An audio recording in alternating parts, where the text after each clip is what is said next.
গতকালের সংঘর্ষের পর আজ আবারও পাল্টাপাল্টি কর্মসূচি দিয়েছে ছাত্রলীগ ও কোটা আন্দোলনকারী শিক্ষার্থীরা।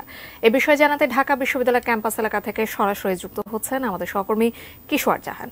কিশোর, গতকালকের যে অবস্থা ছিল, পরিস্থিতি ছিল, সেখান থেকে আমরা দেখতে পাচ্ছি যে বেশ থমথমে একটা পরিস্থিতি এখন ঢাকা বিশ্ববিদ্যালয় ক্যাম্পাস জুড়ে, এবং দুপক্ষই বলছে যে তাদের সমান শিক্ষার্থী আসলে আহত হয়েছেন, এবং আজকের যে কর্মসূচি আছে তারা সফলভাবে এটা পালন করতে চাচ্ছেন।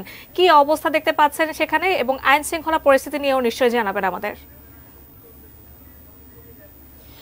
যাকে আসলে শুরুতেই ঢাকা বিশ্ববিদ্যালয়ের পরিস্থিতি কথাটা জানাতে চাই। সকাল থেকে আসলে আমরা যতক্ষণ ঢাকা বিশ্ববিদ্যালয়ে আছি বা ঘুরেছি, এখন পর্যন্ত কিন্তু এখানকার পরিস্থিতি বলতে হবে ঠান্ডা, এবং যান চলাচল স্বাভাবিকই আমরা দেখতে পাচ্ছি। তবে সাদা পোশাকে, ভিন্ন পোশাকে কিন্তু আমরা আইনশৃঙ্খলা বাহিনীর উপস্থিতি দেখতে পেয়েছি।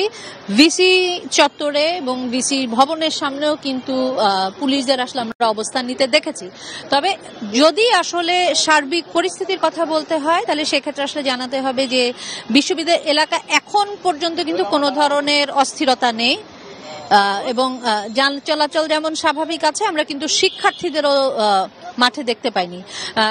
একটু আগেও যেটা বলছিলেন যে আসলে গতকালকে পাল্টাপাল্টি অবস্থান এবং সংঘর্ষে তো বেশ কিছু শিক্ষার্থী, আমরা জানি প্রায় 200-র বেশি শিক্ষার্থী আসলে আহত হয়েছে, এবং রাত 3টা পর্যন্ত কিন্তু আসলে অবস্থান নিয়েছিল শিক্ষার্থীরা ঢাকা বিশ্ববিদ্যালয়ে, এবং 3টার পর থেকেই আসলে যে যার মতো করে হলে ফেরত গেছে।